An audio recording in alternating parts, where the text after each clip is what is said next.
Welcome to commerce tutorial. मैं हूं आपकी अपनी host.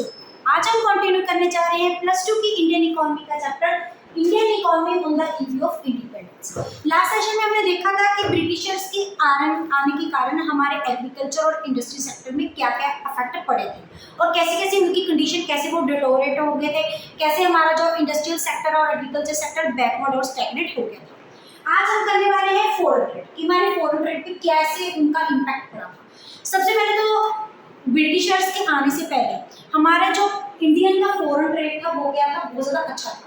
It was richer than Egypt. वो इजिप्ट की कंट्रीज से भी क्या था, बेटर था। हम सेल्फ सफिशिएंट थे, किसी के ऊपर डिपेंड नहीं थे, बल्कि हमारे जो प्रोडक्ट्स है हमारे को कुछ कुछ जो हमारे बड़े फाइन क्वालिटी के जो हमारे कपड़े थे, that is cotton, jute and silk, इनका हम एक्सपोर्ट करते थे। सिर्फ ब्रिटेन के साथ नहीं बल्कि चाइना और अदर अफ्रीकन कंट्री के साथ भी हमारा क्या चलता था, ट्रेड चलता था।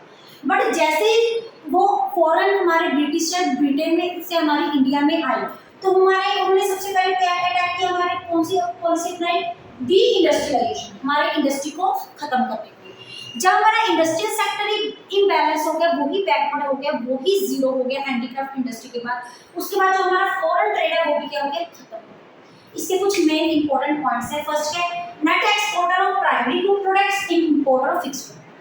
उन्होंने कौन सी पॉलिसी अपनाई थी, that is deindustrialisation policy. Deindustrialisation policy किस पे बेस्ड थी, दैट इज टैरिफ डिस्क्रिमिनेशन पे बेस्ड थी।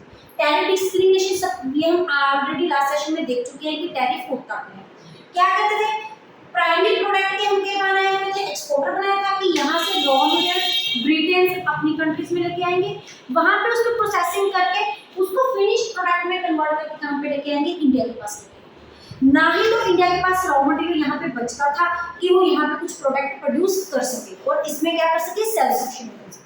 फोर्सफुली उनको इन पे डिपेंड करना पड़ता था, फॉरेन कंट्रीज पे डिपेंड रहना पड़ा था। और उसके बाद जो उन्होंने टैरिफ डिस्क्रिमिनेशन पॉलिसी लगाई थी उसका क्या इफेक्ट था, जो तो यहाँ से रॉ मटेरियल जाएगा ब्रिटेन में वो क्या जाएगा, टैक्स फ्री जाएगा, उसमें कोई भी एक्सपोर्ट ड्यूटी नहीं लगेगी। और वहां से जो भी इंपोर्ट होके फिनिश्ड गुड्स जो इंपोर्ट होके हमारे इंडिया में आएंगी उसमें भी कोई इंपोर्ट ड्यूटी नहीं लगेगी। अगर हमने कोई सामान बेचना होता था वहां पे क्या होता था, टू मच क्या था, टैरिफ होता था। सब कुछ उनके अकॉर्डिंग चल रहा था, जिसके कारण हमारा जो ट्रेड है वो क्या हो गया, नेगेटिव में चला गया। उसके बाद है monopoly control of foreign trade.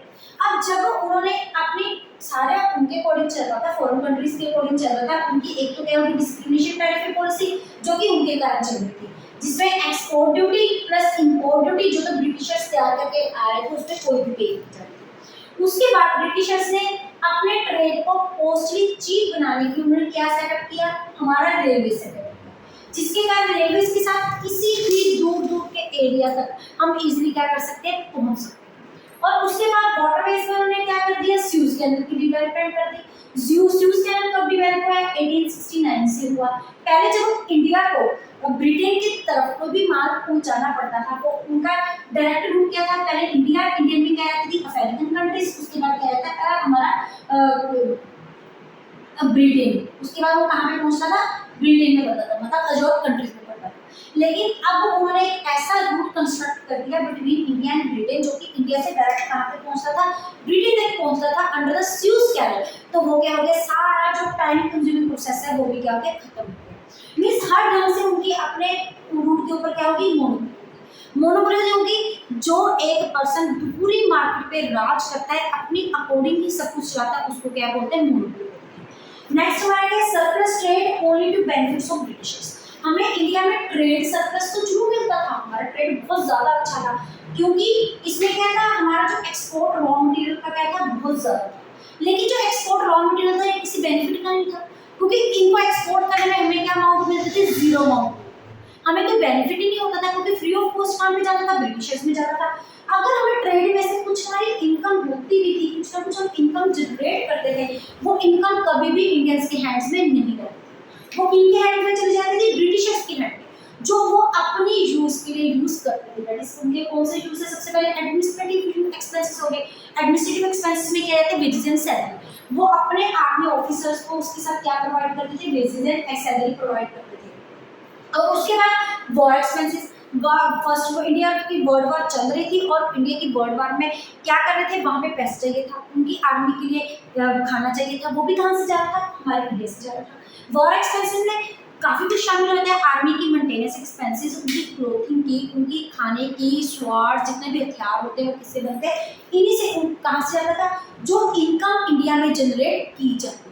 और इसी पे उन्होंने एक पॉलिसी भी अपनाई थी हमारी, that is known to the drain policy, drain wealth. अब ये ड्रेन वेल्थ, ड्रेन का मतलब क्या है, खाली कर, वो हमारी वेल्थ यहाँ से लेके कहाँ पे, वो इंडिया को इनकम रहती, लेकिन वो यूटिलाइजेशन किस में से कर रही थी, ब्रिटिशर्स कर रहे थे, जब हम अपनी कंट्रीज में लेके जा रहे थे। This is known to the drainage system. ये क्वेश्चन आ जाता है, what is the drain policy wealth of Britishers, कि इंडिया की पॉलिसी को क्यों, क्योंकि जितना भी पैसा होता था वो किस पे यूज किया जाता था, या तो एडमिनिस्ट्रेशन एक्सपेंसेस पे या फिर फॉर एक्सपेंसेस पे। इसके बाद वो अपने लेजर टाइम, अपने इंजॉयमेंट पूरा करने के लिए भी इंडिया से क्या कर रहे थे, पैसे को यूज करते और लेबर को यहाँ को क्या करते, बहुत ज्यादा एक्सप्लॉइट करते।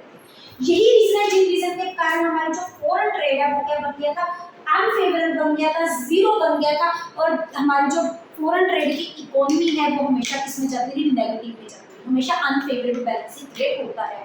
कभी तक वो आज भी हमारी इंडस्ट्री उस ढंग से फ्लोरिश नहीं कर पाई।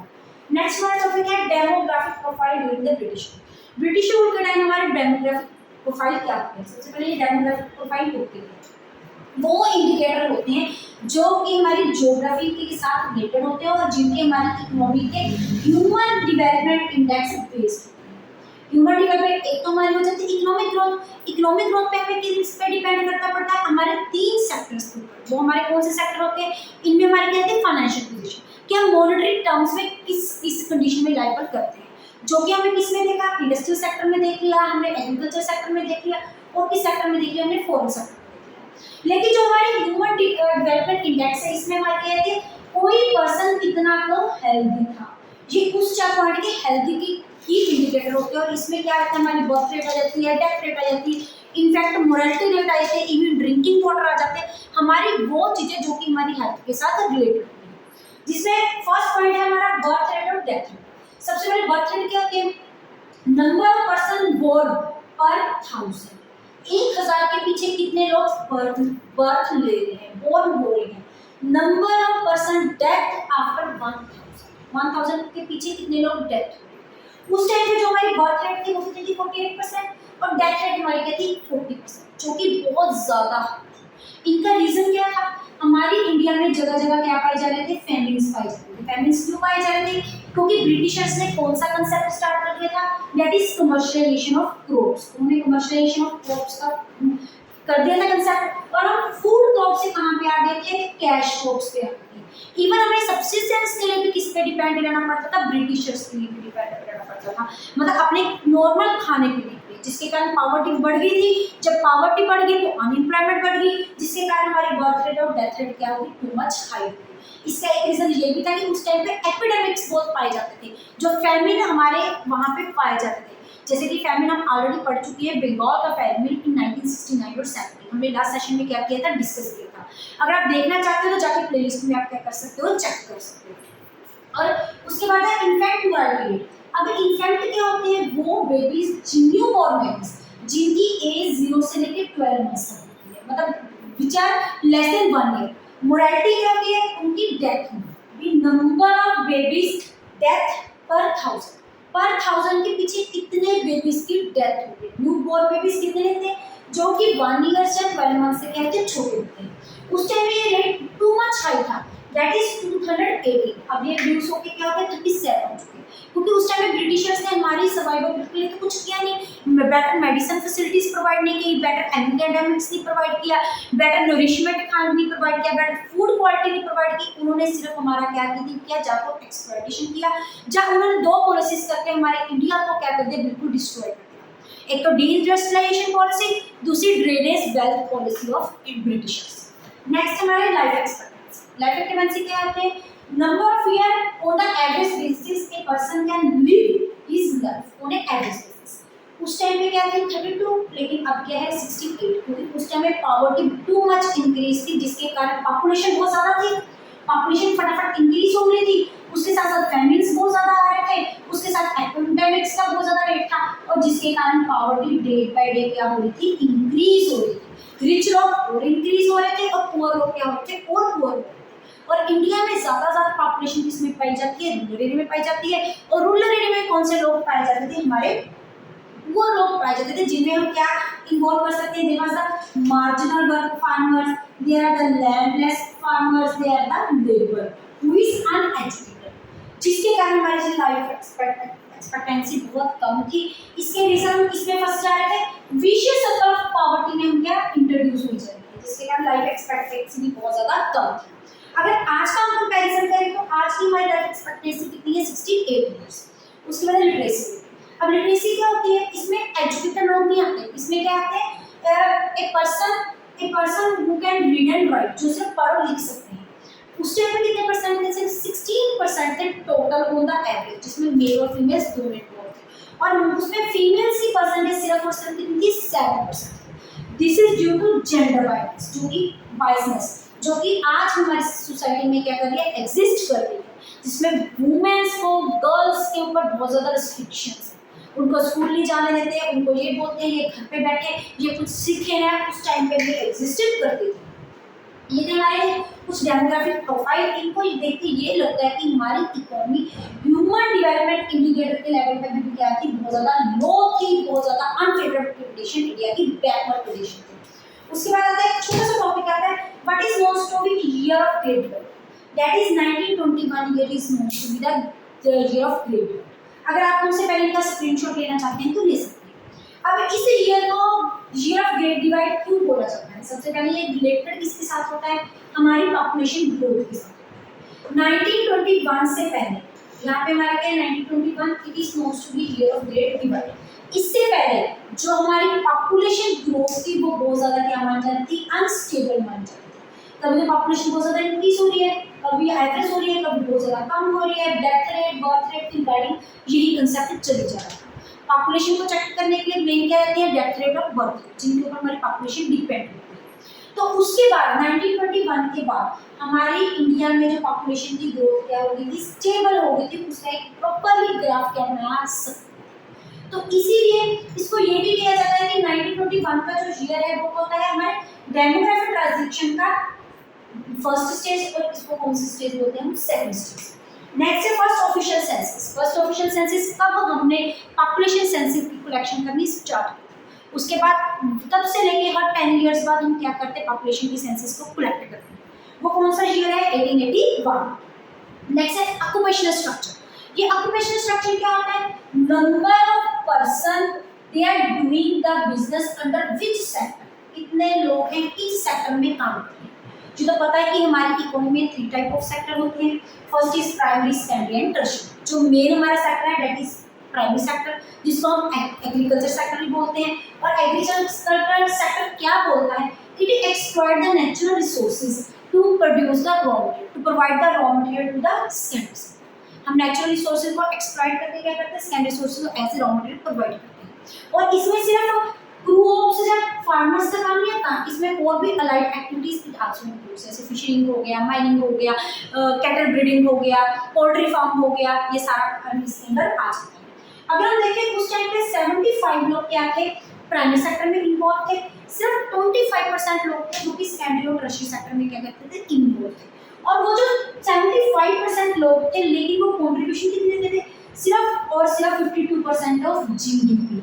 इसका रीजन क्या था, पर अवेलेबिलिटी ऑफ जो फार्मर थी, पर availability land for the farmer is very low. एक बंदे के पास जो लैंड की प्रोडक्शन करनी आती थी वो क्या थी, बहुत ज़्यादा कम थी। लोग क्या थे, अनपढ़ थे, और उनके पास और कोई सोर्स ऑफ इनकम नहीं था, उनको स्किल्ड लेबर वाली काम नहीं मिलती, they have forced to do the business under the agriculture sector. उसके बाद हमारा आता है टर्शियरी और सेकेंडरी सेक्टर। सेकेंडरी सेक्टर की हमारी बहुत ज़्यादा बैक, क्योंकि हमारा जो मेन सेक्टर था उस टाइम पे कौन सा था, हैंडीक्राफ्ट में हम बेचते पूरी की पूरी हमारी इंडस्ट्री, वो ब्रिटिशर्स ने क्या कर दी थी, बिल्कुल ही डिस्ट्रॉय कर दी थी। हम we were the just known as the importer of the finish goods from the British countries. हमारी कंडीशन बहुत ही ज़्यादा एडवर्स थी। इवन यहाँ पे कैपिटल इन्वेस्टमेंट भी हमारी इंडस्ट्रीज में ब्रिटिशर्स ने नहीं करने दी थी। नियर अबाउट 7% लोग थे जो कि दोनों उस टाइम पे जो हमारी जीडीपी की यहाँ से क्या आती थी कंट्रीब्यूशन आती थी। और अगर हम टर्शरी सेक्टर में देखें, tertiary sector is service sector. अगर हमारे यही सेक्टर्स में से कोई डेवलपमेंट नहीं थी तो tertiary sector service sector zero था। रीजन, अगर इंडस्ट्री में कोई सामान प्रोड्यूस ही नहीं किया जा रहा था तो सर्विसेज कौन से प्रोवाइड करनी, कौन सी ट्रांसपोर्ट सर्विसेज, कौन सी बैंकिंग सर्विसेज, कौन सी कम्युनिकेशन, सब कुछ ब्रिटिशर्स के हैं। हम ये बोल सकते हैं we was the infancy stage of this growth sector. Infancy stage क्या होती है? स्टार्टिंग वाली स्टेज में हम पिछले टाइम से अक्सर कर रहे थे। लेकिन अगर आज का ट्रेंड देखें, हमें सबसे ज्यादा कंट्रीब्यूशन कहाँ से आ रही है? टर्शरी सेक्टर से, और उसके बाद सेकेंडरी सेक्टर और प्राइमरी सेक्टर का नंबर क्या आ सकता है? नंबर 3। ऑन द होल अगर हम इन सिचुएशन को देखें तो हमारी ग्रोथ अंडर 3 सेक्टर क्या मान जाती थी? Unbalance growth is there. उसके आता है इंफ्रास्ट्रक्चर। इंफ्रास्ट्रक्चर क्या होता है? कंस्ट्रक्शन। क्या क्या न्यू हमने बिल्डिंग कंस्ट्रक्ट की, क्या क्या न्यू इनोवेशन की ड्यू द ब्रिटिशर्स रूल में हमारे सोशल और इकोनॉमिक दोनों ही आउटलुक में बहुत ज़्यादा चेंज किया। इकोनॉमिक आउटलुक में कैसे चेंज किया? उन्होंने अपने ही बेनिफिट्स के लिए to exploit the Indian companies नई नई यहाँ पे इन्वेंशंस की, नई नई यहाँ पे ट्रांजैक्शन स्टार्ट हुई। जैसे कि फर्स्ट हमारे क्या है? रेलवेज। सबसे पहले उन्होंने क्या स्टार्टिंग की थी? रेलवेज की थी। हम अब वो भी एरिया में पहुंच सकते थे जहां पर पहुंचना बहुत ज़्यादा मुश्किल था। सामान को एक जगह से दूसरी जगह तक पहुंचाना, हर एक छोटे से छोटा गांव, छोटा सा रूरल एरिया एक दूसरे के साथ क्या हो गया था? कनेक्ट हो गया था। प्लस ये बहुत ज्यादा चीप सोर्स ऑफ क्या था? ट्रांसपोर्ट। हर कोई इवन पुअर पर्सन भी इसको क्या कर सकता था? अफोर्ड कर सकता था। और हम ये तो जानते हैं कि हमारी रेलवे फर्स्ट कब बननी स्टार्ट हुई थी? 1850। और फर्स्ट रेलवे कहाँ स्टार्ट हुई थी? 1853 which has been started from Bombay to Thane. और इसके साथ मेजर हमें सोशल आउटलुक में कौन सा पॉइंट मिला था? कि हमारे फैमिली क्या हो गए थे? कंट्रोल हो गए थे। जहाँ पे लोगों को खाना नहीं मिलता था वहाँ पे हम इजीली रेलवे के थ्रू क्या कर सकते? पहुँच सकते थे। नेक्स्ट है रोडवेज। रोडवेज की उन्होंने कंस्ट्रक्शन की थी। पहले क्या होता था? बारिश के दिनों में रोड्स क्या हो जाते? टूट जाती थी, उनकी बहुत ज़्यादा एडवर्स कंडीशन थी और टांगा की हेल्प से भी एक दूसरी जगह पे जाना बहुत ज़्यादा मुश्किल था। तो उन्होंने डेवलपमेंट की रोड्स की। मेनली उन्होंने किसके लिए डेवलपमेंट की थी? आर्मी ऑफिसर्स, ताकि आर्मी ऑफिसर्स को कोई भी मुश्किल ना हो, उनको प्रॉपर कनेक्शन एक तो दूसरी जगह तक करवाया जा सके। कई बार क्या होता था कि एडवर्स कंडीशंस में रेलवेज नहीं चलती थी, तब इसको यूज किया जाता था रोडवेज। नेक्स्ट है एयर एंड वाटर। वाटर के अंदर तो हम ऑलरेडी देख चुकी हैं। उन्होंने क्या स्टार्ट कर दिया था? स्यूज कैनल स्टार्ट कर दिया था, 1869 में स्टार्ट किया था, जो डायरेक्ट इसको कनेक्ट करता था between the India and Britain. इसमें से अफ्रीकन कंट्रीज जो क्या कर दी थी? खत्म कर दी थी। उसके बाद उन्होंने एयरवेज में भी एक उन्होंने एरोप्लेन स्टार्ट किया था, that is JRD Tata 1922 flight. लेकिन ये उस टाइम पे प्रॉपर बहुत ज़्यादा सक्सेसफुल नहीं चल सका। ये आप यही सकते हो, एक है फेलियर टाइप का उनका अटेम्प्ट था। नेक्स्ट है कम्युनिकेशन। कम्युनिकेशन क्या है? एक जगह से दूसरी जगह तक कम्युनिकेट करने में उन्होंने सिर्फ रेलवेज और रोडवेज ही कंस्ट्रक्ट किए। उन्होंने पोस्टल एंड टेलीग्राम्स को स्टार्ट किया, जिसके साथ हमारा लाइट एंड एडमिनिस्ट्रेशन बहुत ज़्यादा इफेक्टिव हुआ। इन हाउ वे उस टाइम पे ये बहुत ज़्यादा कॉस्टली माना जाता था, जो कि नॉर्मल रीच के लोगों के लिए पॉसिबल नहीं था। उसके बाद कुछ हमारा एक और छोटा सा टॉपिक बच जाता है, that is positive contribution of Britishers. Britishers ने कौन सी पॉजिटिव कंट्रीब्यूशन की? सबसे पहले उन्होंने हमारा आउटलुक चेंज किया फार्मर्स का। कौन सा? कमर्शियल आउटलुक बना दिया। पहले हम फार्मर्स किस पे कंसेप्ट पे बैठते? सब्सिडाइज से बैठते, लेकिन अब वो कहाँ पे हो गए? Commercial outlook. अब उन्होंने फूड, उनके आने के बाद फूड क्रॉप्स के बाद वो कैश क्रॉप्स पे क्या हो गए? शिफ्ट हो गए। उन्होंने को ये समझ लग गया अगर हमें प्रॉफिट करना है तो हमें मार्केट सरप्लस को कहाँ पे सेल करना पड़ेगा? जाके मार्केट पे सेल करना। फिर सेकंड उन्होंने क्या किया? डेवलपमेंट ऑफ इंफ्रास्ट्रक्चर किया। जब डेवलपमेंट ऑफ इंफ्रास्ट्रक्चर के अंदर ये सारे पॉइंट्स आ जाते हैं, रेलवेज, रोडवेज एंड एयरवेज, उन्होंने स्टार्ट इंफ्रास्ट्रक्चर के अंदर। देन उन्होंने फिर जब उन्होंने इंफ्रास्ट्रक्चर स्टार्ट किया तो लोगों को क्या मिलना शुरू हो गया? एम्प्लॉयमेंट मिलना शुरू हो गया। जब एम्प्लॉयमेंट मिला तो फिर हमारा सोशल आउटलुक क्या हो गया? टोटली चेंज हो गया। लोगों का स्टैंडर्ड ऑफ लिविंग, लोगों की एम्प्लॉयमेंट, पॉवर्टी, जितने भी हमारे सोशल इंडिकेटर बैकवर्ड के पॉइंट्स थे वो इंप्रूविंग होना शुरू हो। फिर उसने लास्ट एंड लीस्ट उन्होंने हमारा एडमिनिस्ट्रेशन भी बहुत ज़्यादा सेट किया। एडमिनिस्ट्रेशन में हमारा क्या आ जाता है? Law and order. लॉ और ऑर्डर मेंटेन करने के लिए उन्होंने क्या किया? कम्युनिकेशन चैनल स्टार्ट किए थे। और उन्होंने इतनी अच्छी अच्छी इन्वेंशंस की कि आज भी हम उनके लॉ को यहाँ पे इंडिया में डिवाइड किया जा रहा है और ब्रिटिश में इवन प्रिंसिपल भी हम यहाँ पे इन्वॉल्व किया गया। ब्रिटिशियन से हमने प्रिंसिपल जो हमारे हैं वहाँ से प्रिंसिपल लेके भी हम अपने पार्लियामेंट डायरेक्टिव प्रिंसिपल में उनको इन्वॉल्व किया है। इतना बेनिफिट हमें उस टाइम पे इसका पॉजिटिव पॉइंट हुआ था। इसी के साथ हमारा चैप्टर खत्म होता है। अगर आप इनका स्क्रीनशॉट लेना चाहते हैं तो ले सकते हैं। वीडियो अच्छी लगे इसको लाइक करें, ज़्यादा से ज़्यादा शेयर करें, चैनल को सब्सक्राइब करना ना भूलें। Thank you, have a nice day.